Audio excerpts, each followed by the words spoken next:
আসসালামু আলাইকুম, কেমন আছেন সবাই? আজকে বানাবো পাতা পিঠা। তো পাতা পিঠার জন্য প্রথমে আমি হালকা কুসুম গরম পানি নিয়ে নিয়েছি। তো এখানে গরম পানি গুঁড়ির ভিতরে ঢেলে দেব, ঢেলে দিয়ে এখানে নাড়াচাড়া করবো অনবরত, যেমন তো এরকম লিকুইড না হয়ে আসে।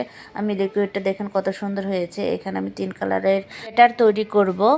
তো আমার ঘরে হলুদ দিয়েই আমি আজকে কালারটা করব। প্রথমেই আমি হলুদ দিয়ে নিয়েছি গুঁড়ির ভিতরে।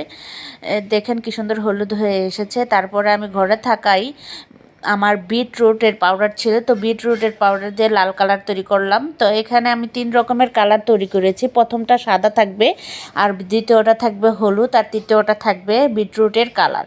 তো 3 কালারেই আজকে আমি পাতা পিঠা বানাবো। তো আশেপাশে যদি আপনার পাতা বা কলা পাতা না থাকে, তাহলে আমার মতে এই যে পলিথিনের ভিতরেই আপনি বানাতে পারেন।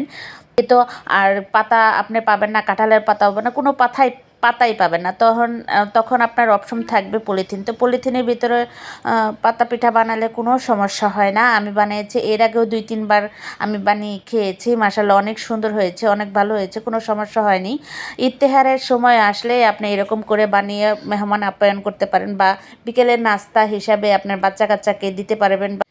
পিঠাটা 3 দিন রোদে দিলেই মচমচে হয়ে যাবে, একদম চুপে যাবে। এটা যদি আপনি গরম তেল, ডুবা ডুবা তেলের ভিতরে আপনি ভাজেন, একদম ফুলে দেখেন আকারে বৃদ্ধি হয়ে যাবে, মানে অনেক বড় হয়ে যাবে আকারে।